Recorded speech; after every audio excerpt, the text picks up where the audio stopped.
রাঙামাটিতে চলছে মারমা ও রাখাইন সম্প্রদায়ের বর্ষবরণ উৎসব সাংগ্রাই। পুরনো বছরকে বিদায় আর নতুন বছরকে বরণ করতে প্রতি বছর সাংগ্রাই উদযাপন করেন তারা। উৎসবের মূল আকর্ষণ জলোৎসব। পবিত্র জলে বিগত বছরের সমস্ত গ্লানি ধুয়ে মুছে উদিত হবে নতুন এক সূর্য, এমনটাই ধারণা মারমা ও রাখাইন সম্প্রদায়ের। রাঙামাটি থেকে ফাতেমা জান্নাত মুমুর তথ্যচিত্রে ডেস্ক রিপোর্টে বিস্তারিত।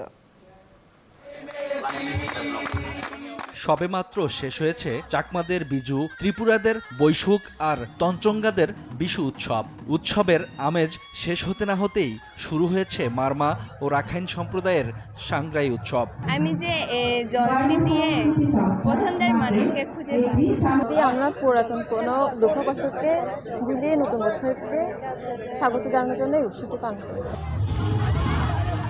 উৎসবের মূল আকর্ষণ জলোৎসব। একে অপরকে জল ছিটিয়ে উৎসবে মাতোয়ারা মারমা ও রাখাইন তরুণ তরুণীরা।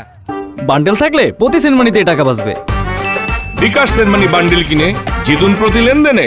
পুরনো বছরকে বিদায় দিয়ে নতুন বছরকে বরণ করি। কবলে যদি থাকে তাহলে পানি ছিটিয়ে আমি পছন্দের আমার প্রাপ্তি খুঁজে বের করব। নতুন বছরকে বরণ করার পাশাপাশি বিগত বছরের সমস্ত গ্লানি মুছে ফেলতে চান তারা। সংস্কৃতি সংস্থার মাধ্যমে আমরা প্রতি বছর বিভিন্ন জায়গায় বিভিন্ন জেলা ভিত্তিক অনুযায়ী আমরা এই রিলংবই বা জল উৎসব খেলি আমরা পালন করে থাকি।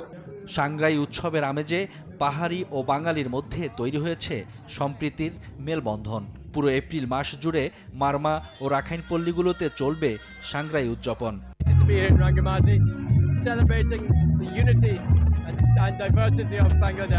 আমরা সফলভাবে কোনো ধরনের আইন শৃঙ্খলা পরিস্থিতি তৈরি না হওয়া অবস্থায় এটা মোটামুটি শেষ করতে পেরেছি। রাঙামাটির মারি স্টেডিয়ামে জল ছিটিয়ে রিলংপোয়ের সূচনা করেন পার্বত্য চট্টগ্রাম বিষয়ক মন্ত্রণালয়ের উপদেষ্টা Supradip Chakma. Shoaib Shamim, desk report, news 24।